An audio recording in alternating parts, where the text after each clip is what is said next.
শিয়ারা এবং ইহুদিরা তাদের মধ্যে রোজা আছে, ফাস্টিং আছে। নবী করিম সাল্লাল্লাহু আলাইহি ওয়াসাল্লামের হাদিস আবারও আমরা স্মরণ করি, তিনি বলেছেন লা ইয়াজালুন নাসু বিখাইরিন মা আজ্জালুল ফুতুর ওয়া আখারুস সুহুর। এই মানুষ, এই উম্মত ততদিন কল্যাণের উপরে প্রতিষ্ঠিত থাকবে যতদিন তারা ইফতার তাড়াতাড়ি করবে আর সাহরি দেরিতে করবে। ইফতার তাড়াতাড়ি করা এর মানে হলো সূর্য ডুবছে আর দেরি করবেন না। শিয়ারা এবং ইহুদিরা তাদের মধ্যে রোজা আছে, ফাস্টিং আছে। তারা সেই রোজায় ইফতার করে হলো চতুর্দিক অন্ধকার হয়ে যাওয়ার পর, সূর্য ডুবার পর পর ইফতার করে না। তো এই জন্য নবী সাল্লাল্লাহু আলাইহি সাল্লামের আদর্শ হলো তার বিপরীত, অর্থাৎ সূর্য ডুবার পর পর ইফতার করে ফেলা, অতিরিক্ত বিলম্ব না করা। আল্লাহ আমাদেরকে আমলের তৌফিক দান করুন। ইফতারের দোয়া জানা আছে ভাই? কি দোয়া? আমরা একটা দোয়া কমন জানি বাংলাদেশে মানুষ, সেটা হলো আল্লাহুম্মা লাকা সুমতু আলা রিজকিকা আফতারতু। এটাও হাদিসে বর্ণিত হয়েছে, কিন্তু হাদিসের সনদ নিয়ে অনেকে কোনটা নিয়ে আলাপ তুলেছেন, প্রশ্ন তুলেছেন। আল্লাহুম্মা লাকা সুমতু মানে হলো হে আল্লাহ, আপনার উদ্দেশ্যে রোজা রেখেছি, ওয়া আলা রিজকিকা আফতারতু, এবং আপনার দেওয়া রিজিক দিয়ে ইফতার করেছি।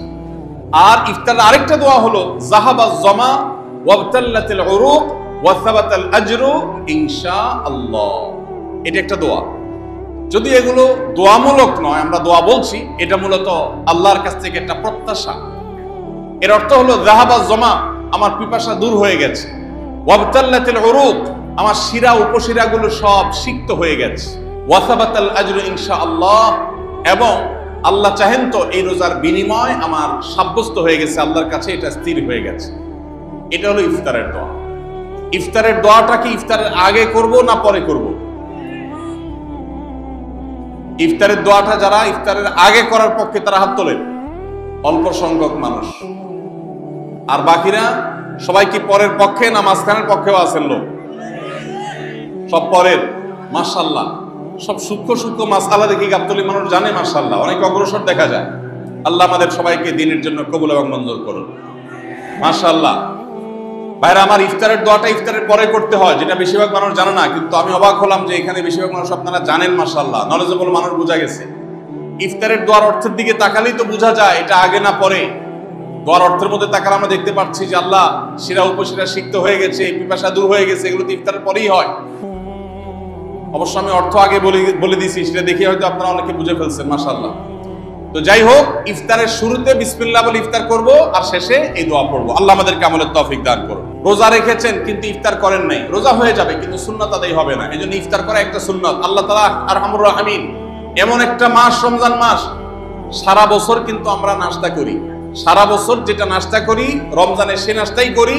পার্থক্য হলো সারা বছর নাস্তা করি সকালে, রমজান নাস্তা করি সন্ধ্যায়। মানুষ দীর্ঘ সময় না খেয়ে থাকার পরে যে খাবার খায় সেটাকেই ব্রেকফাস্ট বলে, সেটাকেই নাস্তা বলে। আরবিতে যে ইফতার বলা হয়, এই ইফতার শব্দের অর্থ কিন্তু নাস্তা। ইফতার শব্দের অর্থ কি? নাস্তা। সারা বছর নাস্তা খেলে কোনো সওয়াব হবে, কিন্তু রমজান মাসে আপনি যদি সারাদিন উপবাস থাকার পর সন্ধ্যায় ব্রেকফাস্ট করেন, অর্থাৎ ইফতার করেন, তাহলে আল্লাহ তাআলা আপনাকে সুন্নাত পালন করার সওয়াব দিবেন। এই জন্য ভাই, ইফতার করা একটা সুন্নাত। সাহরি এবং ইফতারে খেজুর খাওয়া, খেজুর দিয়ে সাহরি ইফতার করা। ইফতারে আপনি অন্য যা খান না খান, খেজুর দিয়ে খাবেন। নবী সাল্লাল্লাহু আলাইহি সাল্লাম আদা পাকা আদা খেজুর দিয়ে ইফতার করতেন, যেটাকে রোতাব বলা হয়। আর যদি সেটা না পাওয়া যেত, সাধারণ যে কোনো খেজুর, সেটাও না পাওয়া গেলে একটু পানি খেয়ে তারপর তিনি ইফতার করতেন। আমরা ইফতারে খেজুর খেতে হয় সুন্নাহ, এটা আমরা জানি। কিন্তু যেটা জানি না সেটা হলো সাহরিতে খেজুর খাওয়া। ভোর রাতে সাহরিতে খেজুর খাওয়া সুন্নত, এটা আগে কে কে জানতেন? হাত তোলেন। আগে জানতেন? মাশাআল্লাহ, হাত নামান। গত বছর রমজানে সাহরিতে ভাত তরকারি যাই খাইছেন না খাইছেন, একটা হলো খেজুর খাইছেন, কারা কারা হাত তোলেন? মাশাআল্লাহ, এদিকে সব আমল করা মানুষ, মাশাআল্লাহ। তাহলে তার ওয়াজ টোয়াজের কোনো দরকার নেই। এত নলেজেবল মানুষ, এত আমলদার মানুষ যদি এলাকায় থাকে, তাহলে ওয়াজের দরকারটা কি? আল্লাহ আমাদের সবাইকে আমলের তৌফিক দান করুন। ভাইরা আমার, ইফতারে খেজুর খাওয়া যেমন সুন্নাত, সাহরিতেও খেজুর খাওয়া সুন্নাত। কিন্তু খেজুর খাওয়া কোনো ফরজ ওয়াজিব না। খেজুরের দাম বেশি হয়ে গেছে, আপনি কিন্তু অপারগ। যদি একটা খেজুরও পুরো রমজানে না খান, আপনার রোজার কোনো অসুবিধা হবে।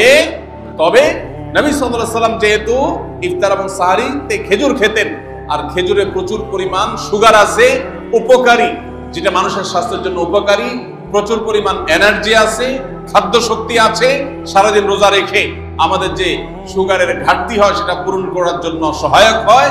এই জন্য সাহরি এবং ইফতারে খেজুর খাওয়া এমনিতেও উপকারী। আর নবী সাল্লাল্লাহু আলাইহি ওয়াসাল্লামের সুন্নাহ, তিনি বলেছেন নি'মা সাহুরুল মুমিনি আত-তামার, ঈমানদারের সাহরির আইটেমের মধ্যে সবচেয়ে বেস্ট উত্তম হলো খেজুর। এজন্য অন্য যাই খান না খান একটু হলো, এক পিস হলো খেজুর খাবেন। ইনশাআল্লাহ সুন্নাত আদায় করার নিয়তে খেলে এই খেজুর সুন্নাতটা আদায় হয়ে যাবে, আল্লাহ তাআলা তা চাহেন। রমজান মাসে রোজা রেখে আমরা বেশি বেশি দোয়া করব। চলতে ফিরতে উঠতে বসতে দোয়া করতে পারেন। আমাদের মায়েরা অনেকে শুনছেন আমাকে, রমজান মাসে আপনি গৃহস্থলী কাজ করছেন, রান্না বাড়া করছেন, ঘর ঝাড়ু দিচ্ছেন, আর মনে মনে আল্লাহর সাথে কথা বলেন। দোয়া মানে আল্লাহর সাথে কথোপকথন। আল্লাহ আপনি আমাকে মাফ করে দেন, আমার বাবাকে মাকে মাফ করে দেন, সন্তানগুলোকে হেদায়েত দান করেন, চোখের পানি ফেলেন। নিয়মতান্ত্রিক দোয়া, বসে বসে হাত তুলে দোয়া করবেন কিবলামুখী হয়ে। আবার চলতে ফিরতে উঠতে বসতে, এমনকি ওযু নাই সে অবস্থায় দোয়া করবেন। নবী সাল্লাল্লাহু আলাইহি ওয়াসাল্লাম বলেছেন 3 ব্যক্তির দোয়া ফিরিয়ে দেওয়া হয় না। কয় ব্যক্তির দোয়া? লা তুরাদ্দু দাওয়াতুহুম, 3 শ্রেণী মানুষের দোয়া ফিরিয়ে দেওয়া হয় না। এর ভিতরে এক শ্রেণী হলেন মাজলুম, কারোর জুলুমের শিকার হয়েছে এই ব্যক্তি। জালেমের বিরুদ্ধে যে তার মনের আকুতি থাকে, বদদোয়া থাকে, আল্লাহ সুবহানাহু ওয়া তাআলা এটা ফিরিয়ে দেন না। এজন্য পৃথিবীর ইতিহাসের কোন জালিম আপনি দেখাতে পারবেন না যেই জালিমকে আল্লাহ ছেড়ে দিয়েছেন, আল্লাহ ছাড় দিয়েছেন কিন্তু চূড়ান্ত ভাবে ছেড়ে দিয়েছেন, এমন কোন জালিম আপনি দেখাতে পারবেন না। এজন্য ভাই কখনো কোন অবস্থাতে কারো প্রতি আমরা জুলুম করব না। আল্লাহ আমাদেরকে সেটা মানার তৌফিক দান করুন। তাহলে 3 ব্যক্তির দোয়া কবুল হয়, ফেরত দেওয়া হয় না। তার ভিতরে একজন হলো মাজলুম, যার প্রতি আপনি জুলুম করেছেন, সে আপনার বিরুদ্ধে যে বদদোয়া করে, এটা লাগবেই লাগবে, আজ হোক আর 2 দিন পরে। নাম্বার 2, মুসাফির, যে ব্যক্তি সফরে আছে, সফররত অবস্থায় সে যদি দোয়া করে, সে দোয়া আল্লাহ তাআলা কবুল করেন।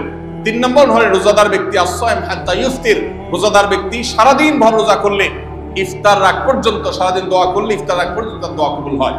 এই জন্য রোজা রেখে আমরা বেশি বেশি আল্লাহর কাছে দোয়া করবো ইনশাআল্লাহ। চলতে ফিরতে উঠতে বসতে মনে মনে আল্লাহর সাথে কথা বললেন, চাওয়া তাওয়াকে পেশ করলেন, বাস এটাই হলো